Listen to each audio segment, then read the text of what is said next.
Micius is going as Ottomans, and Sturdy is going as Brits. So a British versus Ottoman. Kind of a powerful combination, you know. Brits are a very strong civ, the Ottomans are a very strong civ. So we'll have to see who ends up doing better here. Either the Manor Boom or the Ottoman unit timing using their control of the trade route. Yeah, so right away, Ottoman develops mosque plus trading post plus house. That's the standard Ottoman build order. Get a mosque, get a trading post. Key part of playing the Ottomans, your unit timing with your cards from the home city. Getting out those infamous cards like Two Falconet, Mamluk, Safahi. That's what makes the Ottomans really roar. So they're going to need all the XP that they can get, whether that's trade route, building their mosque structure, or getting treasures that help with that.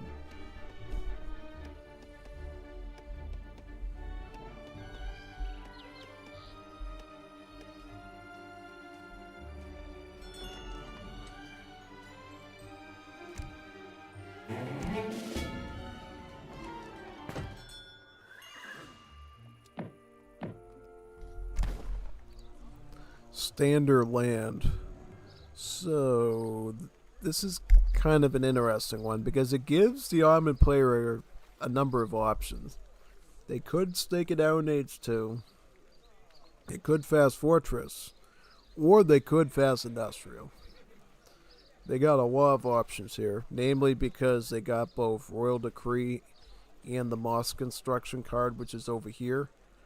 This one, all it does is cheapens up all the text of the mosque, including the Royal Decree, so that's kind of good actually, kind of good. Makes it really affordable.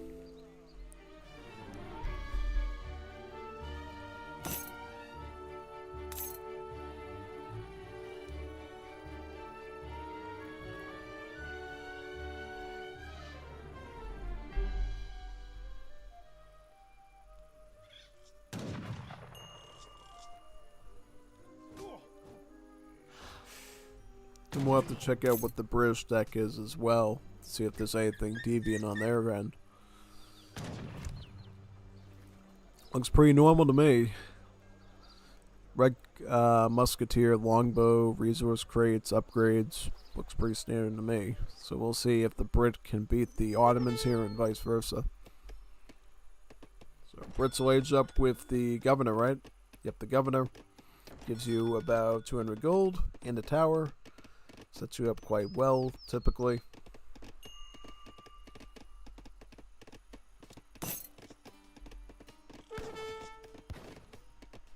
Ottoman's going Core Master, very fair. Gives them a nice 400 wood to put up infrastructure, get their houses down, all that good stuff. But yeah, I mean, I would probably try to go age 3 or 4 with Ottomans here. Just saying. Because in general, you don't quite know what the Ottomans are going to do. And Ottomans more often... yeah. What am I saying? Oh, the Brits, yeah.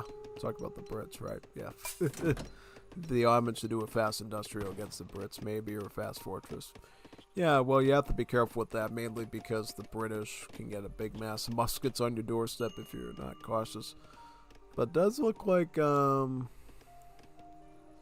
don't know yet, because they're still going from age 1 to 2, so we'll figure that out real fast.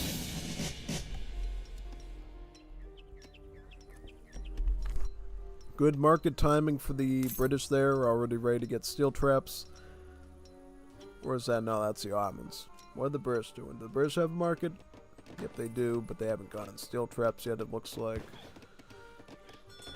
Yeah, it's good to get steel traps as fast as you possibly can as the Ottomans, because it helps with your age-up timing. It also affords you to afford your Safahi shipments since those cost food. So there's a reason why getting the food stuff early with the Ottomans is typically a good idea.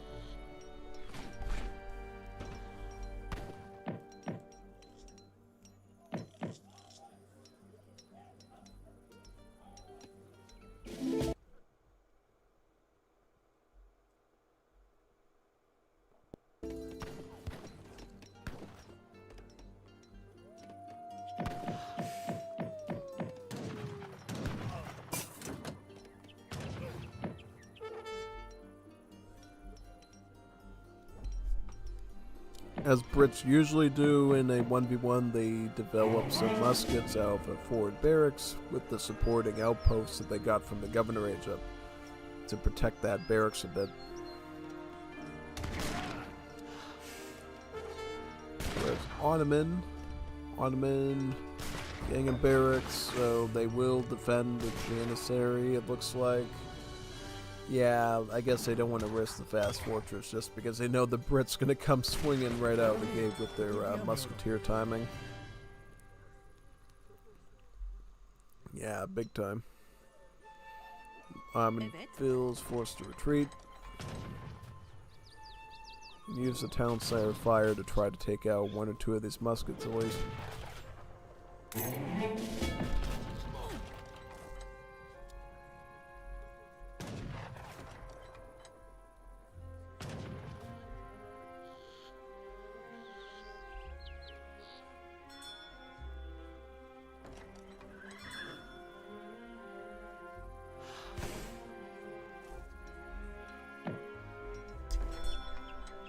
Interesting. So, timing the barracks with an age up.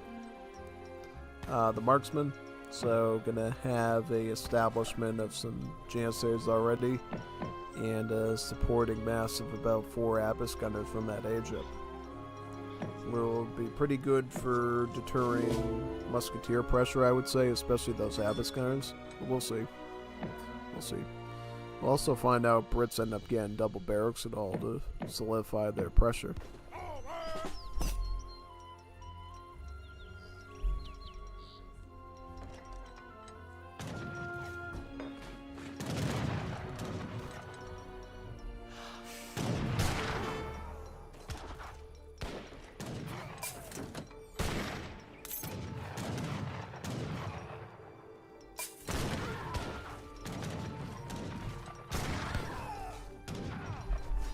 Ottomans are always nifty with their defense because they get the Bashi Bajouks.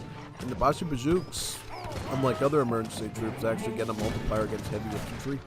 So they're actually a little bit more equipped for gutting these muskets compared to Minutemen. Going for a secondary barracks as Ottomans, a little bit surprised by that. Normally you would want to go with a foundry, so you can go Janissary Abyss. That's a pretty solid combo. I don't know if going double barracks Jan in age 3 makes a lot of sense to me. Because normally if you want to go double barracks Janissary, you just stick it out in age 2, get it developed as early as possible, and then apply some maximum pressure.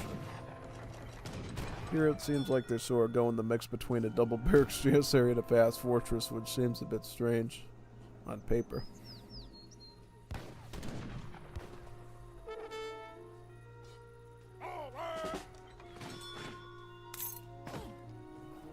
Okay, so the Brit, from the looks of it, develops a stable and is doing some hussars now. I think that's a pretty good move, because then if the Ottoman player does any abyss, at least you know you got hussars there to press them in those areas. They're critical.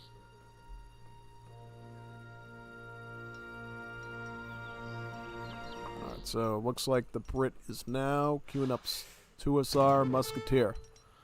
And for a mix of musket huss, that's pretty good usually. Also shipping in about 4 settlers. Going for a pretty solid economy right there.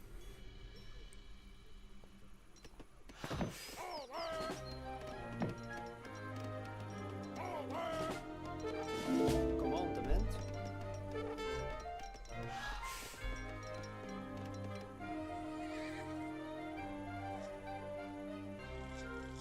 Ready. 7 musket and 2 hussar. Fortunately not enough yet to pressure the Ottoman player, who already has 2 barracks up at this point. The question is, what do the Ottomans get as their next shipment? They will get the 2 Falconet one to blast down the muskets, and then just try to protect them as much as possible with massing a veteran Janissary. So I think theoretically in this situation, Ottomans seem to now have it under control, because those 2 Falconets will be pretty good sieging and an anti-infantry popping power, and then the Janissaries will just act as the protection for him from the hussars. Especially with the Varan upgrade, they'll be quite nice here.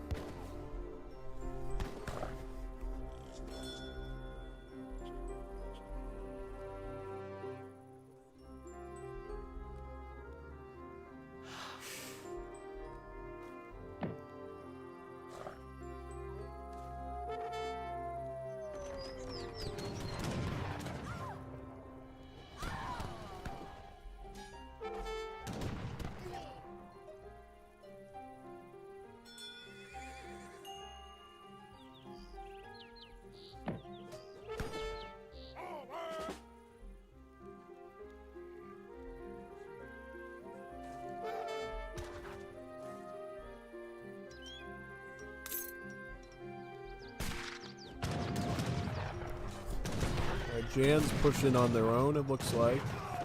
Getting a bit surrounded by the hussars there, and then the muskets are stretched. Falconets are arriving a little late to the party with no protection. This isn't good. Oh man, look at that. Wow, wow. You never want to do that, my friend. Never. You gotta make sure you keep the falconets with the janissaries. Like peanut butter and jelly. You can never separate the two when you're doing that as armies. He let his whole infantry army get cooked by the bigger numbers. And then the hussars just ran down the isolated falcons. The army is going to try to repel with double queuing and janissaries and then the big boys shipping a bay of them. But I think at this point, kind of the whole steam of your Fortress Age is over. Yeah, GG, well played. Absolutely. Good, sturdy gameplay by a sturdy table.